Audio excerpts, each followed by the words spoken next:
Hey y'all, this is Valerie at Pisces Mountain Farm. I'm working on some farm things and I kind of just wanted to show you what's going on. It's late fall and usually it's not the time that you would think of a garden tour or anything to do with gardening or farming.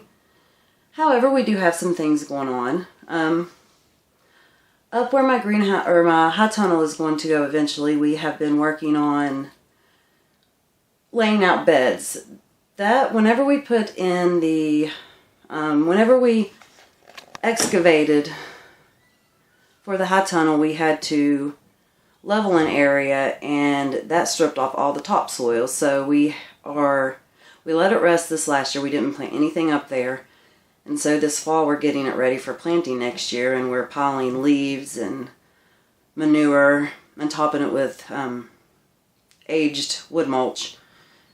And I will take you and show you the clips we have of that, and what it currently looks like.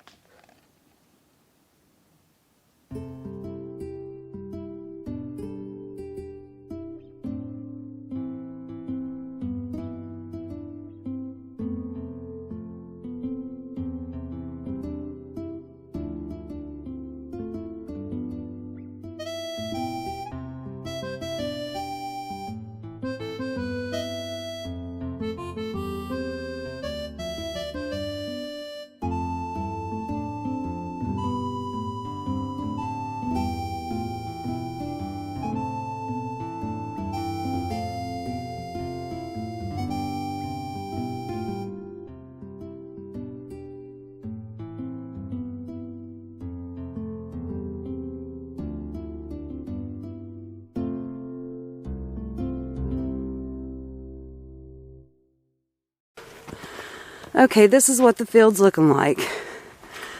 And what we did is we covered a planting area with leaves, horse manure, and we're topping it off with wood chips.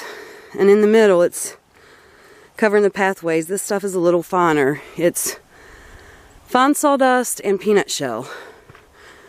We've still got this row to do, this row to do, and this row to finish covering. And then we will let them rest for spring planting.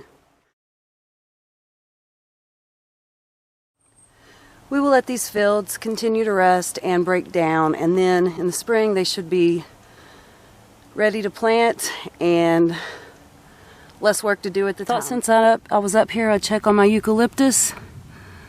Like I said, it got down to about 14 degrees the other night, but this is very, very heavily mulched, so we'll keep an eye on it and see what it does.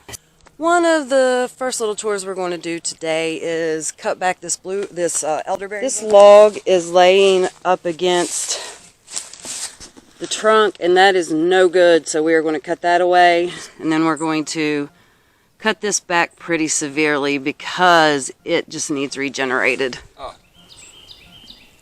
This is an Atlas 80-volt chainsaw. I got it at Harbor Freight. Comes with an 18-inch bar. I changed it out for a 16-inch bar. Just took one off my Dolmar saw. This is an outstanding saw, and yeah, I love it.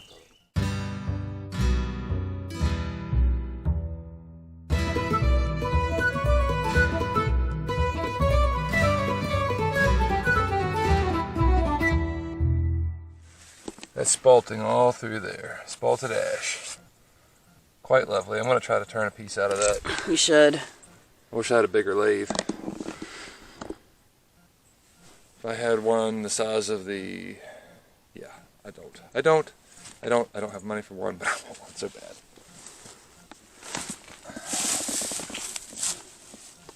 So if anybody out there wants to adopt a poor Appalachian, you can sponsor me. Bring a smile to... Yeah, anyway, buy me a lathe, please.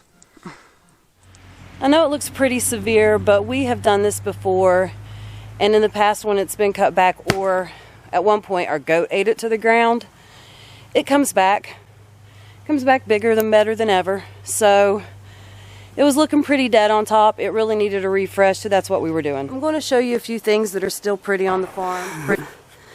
My lavender's still looking pretty and green.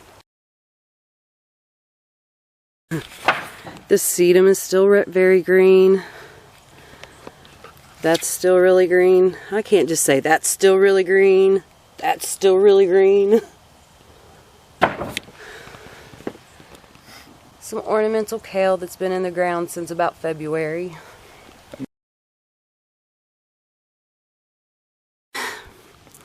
These are my onions that I'm experimenting with. These are short day onions. I've never overwintered onions before. We usually just put them in the spring. I know in the deep south they plant their onions in the fall and then they start growing in the spring. So I thought I would give these a try. Because short day onions are sold in my area, and also I've gotten a few in some seed trades, and I just want to use them and see if they work. Because if they work, then we'll get an earlier harvest, and I will have a use for all these seeds that I get sent. If not, I will make sure they get to someone who can use them. I do a lot of seed swaps throughout the year. I planted these brassicas a little too late. Probably about a month later than I should. I just harvested off of this purple Lady Bok Choy. But the reason I'm showing you these, it got down to about 14 degrees the other night, and these things, the outer leaves do have a little bit of frost damage, but not to where they are completely dead, and the middles are still bright and green and pretty. This is kohlrabi, broccoli, cabbage, kale. No, there's no kale, sorry. Kohlrabi, broccoli, cabbage, and my Brussels sprouts got eaten.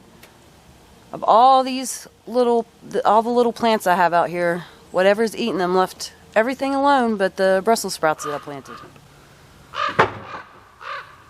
Since I got these out late, what I'm hoping happens is that when, the weather starts to warm up and the days start to lengthen in the spring, these will start to head up and do what they're supposed to do. I have successfully overwintered broccoli, kohlrabi, and cabbage before, even into the single digits. I would say if it's a food source you absolutely rely on, don't experiment with it, but I like to try to push the boundaries to see what I can do. Thank you guys for watching. It's just a little update of what's going on the farm. I wanted to show you a couple green things to kind of maybe kick away the winter blues a little bit. I will see you next time. Bye.